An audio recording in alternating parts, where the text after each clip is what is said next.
갈라디아서 1장 함께 읽겠습니다. 사람들에게서 난 것도 아니요 사람으로 말미암은 것도 아니요 오직 예수 그리스도와 그를 죽은 자 가운데서 살리신 하나님 아버지로 말미암아 사도된 바울은 함께 있는 모든 형제와 더불어 갈라디아 여러 교회들에게 우리 하나님 아버지와 주 예수 그리스도로부터 은혜와 평강이 있기를 원하노라. 그리스도께서 하나님 곧 우리 아버지의 뜻을 따라 이 악한 세대에서 우리를 건지시려고 우리 죄를 대속하기 위하여 자기 몸을 주셨으니 영광이 그에게 세세토록 있을지어다. 아멘. 그리스도의 은혜로 너희를 부르신 이를 이같이 속히 떠나 다른 복음을 따르는 것을 내가 이상하게 여기노라. 다른 복음은 없나니 다만 어떤 사람들이 너희를 교란하여 그리스도의 복음을 변하게 하려 함이라. 그러나 우리나 혹은 하늘로부터 온 천사라도 우리가 너희에게 전한 복음 외에 다른 복음을 전하면 저주를 받을지어다. 우리가 전에 말하였거니와 내가 지금 다시 말하노니 만일 누구든지 너희가 받은 것 외에 다른 복음을 전하면 저주를 받을지어다. 이제 내가 사람들에게 좋게 하랴 하나님께 좋게 하랴 사람들에게 기쁨을 구하랴. 내가 지금까지 사람들의 기쁨을 구하였다면 그리스도의 종이 아니니라. 형제들아, 내가 너희에게 알게 하노니 내가 전한 복음은 사람의 뜻을 따라 된 것이 아니니라. 이는 내가 사람에게서 받은 것도 아니요 배운 것도 아니요 오직 예수 그리스도의 계시로 말미암은 것이라. 내가 이전에 유대교회에 있을 때에 행한 일을 너희가 들었거니와 하나님의 교회를 심히 박해하여 멸하고 내가 내 동족 중 여러 영갑자보다 유대교를 지나치게 믿어 내 조상의 전통에 대하여 더욱 열심히 있었으나 그러나 내 어머니의 태로부터 나를 택정하시고 그의 은혜로 나를 부르신 이가 그의 아들을 이방에 전하기 위하여 그를 내 속에 나타내시기를 기뻐하셨을 때에 내가 곧 혈육과 의논하지 아니하고 또 나보다 먼저 사도된 자들을 만나려고 예루살렘으로 가지 아니하고 아라비아로 갔다가 다시 다메섹으로 돌아갔노라. 그 후 3년 만에 내가 게바를 방문하려고 예루살렘에 올라가서 그와 함께 15일을 머무는 동안 주의 형제 야고보 외에 다른 사도들을 보지 못하였노라. 보라, 내가 너희에게 쓰는 것은 하나님 앞에서 거짓말이 아니로다. 그 후에 내가 수리아와 길리기아 지방에 이르렀으나 그리스도 안에 있는 유대의 교회들이 나를 얼굴로는 알지 못하고 다만 우리를 박해하던 자가 전에 멸하려던 그 믿음을 지금 전한다 함을 듣고 나로 말미암아 하나님께 영광을 돌리니라. 아멘. 네, 사도 바울이 갈라디아 사람들에게 어떻게 이런 일이 있을 수 있느냐 하면서 경악하면서 책망하는 말씀으로 시작을 하고 있습니다. 갈라디아 교회는 바울이 복음을 전해서 세운 교회인데 바울이 그곳을 떠나 있는 동안에 갈라디아 교회 안에 다른 복음이 들어왔습니다. 다른 복음이라고 하는 것은 예수 그리스도만을 믿는 것으로는 부족하고 우리가 율법을 지켜야만 구원을 받을 수 있다. 할례도 행해야 되고 율법도 지켜야 되고 뭐 등등 이렇게 바울이 전한 복음과는 다른 복음이 갈라디아 교회 안에 들어와서 갈라디아 교인들을 어지럽힌단 말이죠. 바울은 어떻게 이런 일이 있을 수 있느냐? 말도 안 된다. 갈라디아 교회는 유대인과 이방인들이 섞여 있는 교회입니다. 그 교회 안에서 들려오는 소문이 사도 바울은 사도권이 없다. 사도가 아니다. 그는 그리스도를 직접 만난 것도 아니고 다른 사람들에게 사도들로부터 복음을 들었기 때문에 그는 사도라고 할 수가 없다. 또 하나는 바울이 전한 복음에 대해서 문제를 삼은 것이죠. 예수 그리스도를 믿는 것만 가지고는 안 된다. 행위를 통해서 구원받는 길을 가르쳤던 것입니다. 크게 두 가지. 하나는 바울의 사도성을 문제 삼고 하나는 바울이 전한 복음을 문제 삼은 것입니다.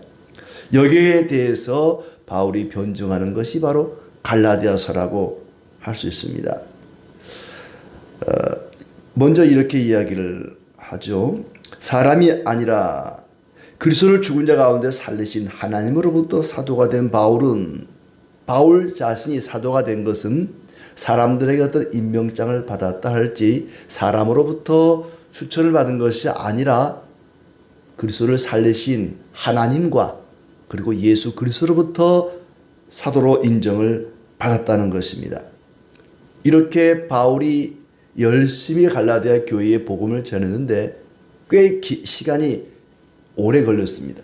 순식간에 다른 복음을 따르게 된 거예요. 복음을 배우고 따르는 일은 시간이 많이 걸리지만 그 복음을 변질시키고 복음을 버리고 떠나는 일은 금세 쉽게 이루어질 수가 있습니다. 그리스도의 복음을 버리고 다른 복음을 따른다는 것에 대해서 바울은 경악을 금치 못합니다.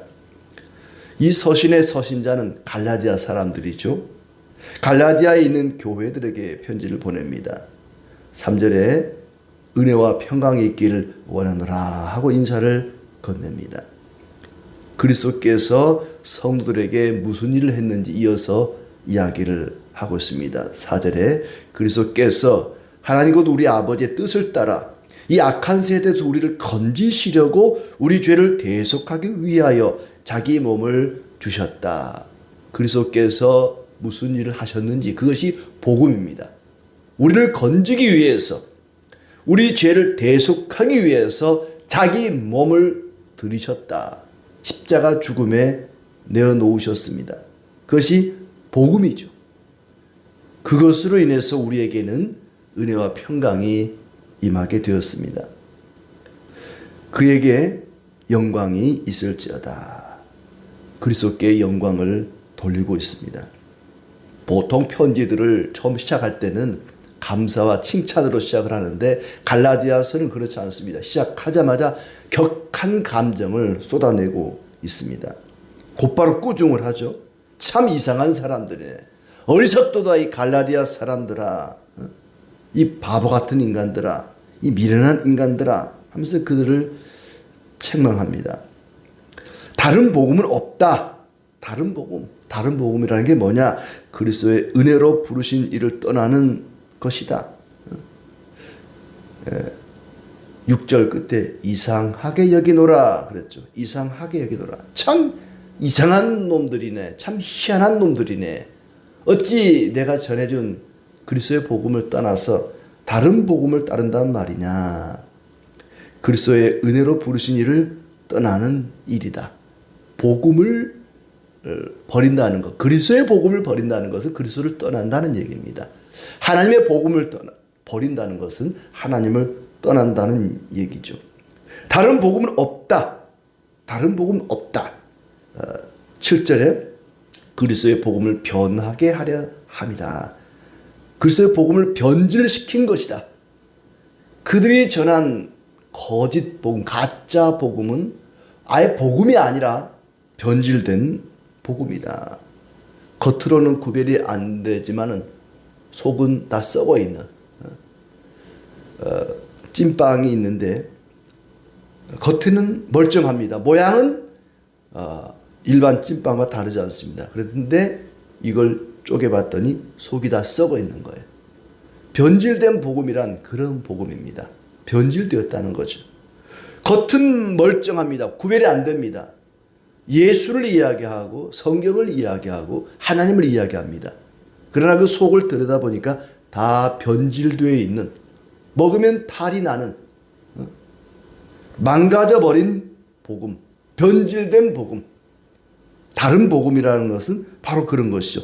겉으로는 구별되지 않는 멀쩡하지만 속은 다 변질되어서 버릴 수밖에 없는, 그들이 취해서는 안 되는 복음이 바로 다른 복음입니다. 우리가 전한 복음 외에 다른 복음을 전하면 저주를 받을지어다 라고 말하고 있습니다. 그리고 내가 사람에게 기쁨을 구하랴. 내가 사람들의 기쁨을 구하였다면 그리스도의 종이 아니다. 하나님께 좋게 하랴 그렇습니다. 하나님의 기쁨을 위해서 사는 사람이다. 사람들에게 기쁨을 얻기 위해서 사람들을 듣기 좋은 말로 현혹하는 그런 거짓 사도들과는 다른, 나는 사람이 아니라 하나님을 기쁘시게 하려고 이 복음을 전한다. 바울은 하나님의 기쁨을 위해서 살았던 사람입니다. 그러면서 이제 11절부터 마지막 절까지는 자신이 어떻게 사도가 되었는지, 사도가 된 그 과정을 자세히 설명합니다. 한마디로 말하면 사람들로부터 내가 배우거나 받은 것이 아니라 그리스도께 직접 계시로 받은 것이다. 내가 전한 복음은 사람들로부터 받은 것이 아니다. 자꾸 그걸 비난하거든요. 바울은 사람들에게 배워서, 사람들에게 받아서 우리에게 복음을 전하고 가르친 것이다. 그러니 사도가 아니다. 그리스도를 직접 만나고 그리스도로부터 배워야만 사도성이 인정되는데 바울은 그러지 않았다고 비난하는 것이죠. 그래서 아니다. 사람에게서 배우거나 받은 것이 아니라 그리스도의 계시로 말미암은 것이다. 바울이 받은 복음은 사람에게서 받은 것이 아니라 그리스도께 직접 받은 것이다. 18절에도 아라비아로 갔다가 3년 만에 돌아왔을 때에 예루살렘에 가기는 갔지만 바울을 15일 정도 만났고 주님의 동생 야고보 외에 다른 사도들은 보지 못했다. 그러니까 그가 회심하고 나서 곧바로 아라비아로 갔다는 거예요. 거기 3년 동안 머물다 온 거예요. 그러니까 예루살렘 가가지고 사도들로부터 배운 것이 아니라 아라비아로 가서 3년 동안 있다가 3년 만에 예루살렘에 오기는 왔지만 그것도 게바만, 베드로만 잠깐 보고 예수님 동생 야고보만 잠깐 만났을 뿐이지 사도들을 통해서 뭐 신학을 공부하거나 그런 적이 없다는 겁니다. 그리스도께 직접 내가 계시를 받은 것이다. 13절에 바울이 회심하기 전에 교회를 심히 박해하여 멸하려 했다. 어머니의 태로부터 택하시고 은혜로 부르신 하나님이 그의 아들을 이방에 전하기 위해 예수 그리스도를 내 속에 나타내시기를 기뻐했을 때에 사람과 의논하지 않았다. 예수 그리스도를 내 속에 나타내시기를 기뻐하셨다. 하나님이 나를 이방인의 사도로 삼으시기 위해서 그리스도를 직접 내 안에다가 나타내시기를 기뻐했다는 거예요. 사람과 의논하지를 않았다. 사람들을 만나려고 예루살렘으로 일부러 가서 뭐 신학을 공부하거나 사도들로부터 복음을 전수받은 것이 결코 아니다.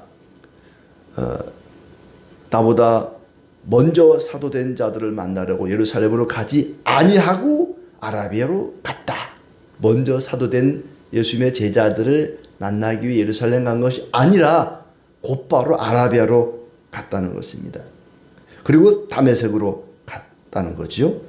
그리고 3년 만에 예루살렘으로 올라와서 베드로와 15일 만나고 야고보 외에는 다른 사도들은 만나지 않았다. 그리고 그 후에 수리아와 길리기아에 이르렀지만 유대인들의 교회들이 내 얼굴은 알지 못한 채 내가 전에 멸하려던 믿음, 예수 믿는 사람은 다 잡아 죽이던 그 믿음을 오히려 전하고 있는 것을 보고는 하나님께 영광을 돌리더라. 이렇게 일단 1장은 자신의 사도권을 먼저 이야기하고 있습니다. 내가 전한 복음은 사람들에게서 받은 것이 아니라 하나님으로부터 직접 받은 것이다. 하나님께서 내 안에 그리스도를 나타내시기를 기뻐하셨다. 그러니 나의 사도권은 정당하다 하는 얘기죠. 바울의 사도권을 이야기하기보다는 고난주간이니까 3절, 4절을 또 5절을 한번 집중적으로 좀 살펴보도록 하겠습니다. 바울은 갈라디아 교인들에게 인사를 건네면서 은혜와 평강을 기원하고 있습니다. 이것은 뭐 갈라디아 교인들뿐만 아니라 모든 성도들에게 전하는 바울의 인사죠. 은혜와 평강. 이 둘은 항상 같이 붙어 다닙니다. 순서가 있죠. 은혜와 평강. 은혜가 있어야 평강이 있습니다. 평강을 위해서는 하나님의 은혜가 있어야 됩니다. 하나님 은혜가 아니면은 우리는 평강을 누릴 수가 없습니다. 하나님의 은혜, 카리스라 그러죠. 평강, 에이레레, 히브리 말로 샬롬입니다. 이 카리스, 은혜가 있어야만 우리에게는 평강이 있게 됩니다. 그러면서 하시는 말씀이 악한 세대에서 우리를 건지시려고 우리 죄를 대속하기 위하여 자기 몸을 주셨다. 주셨다는 말은 드리셨다는 얘기죠. 예수님께서 자신의 몸을 십자가 죽음에 드리셨습니다. 제물로 드리셨습니다. 예수님께서 십자가에 죽으신 이유는 우리를 이 악한 세대에서 건지시기 위함이라 그랬고 우리 죄를 대속하기 위함이라고 얘기합니다. 예수님께서 왜 고난을 당하시고 왜 죽으셨는가? 이 악한 세대에서 우리를 건져내기 위해서 죽으셨습니다.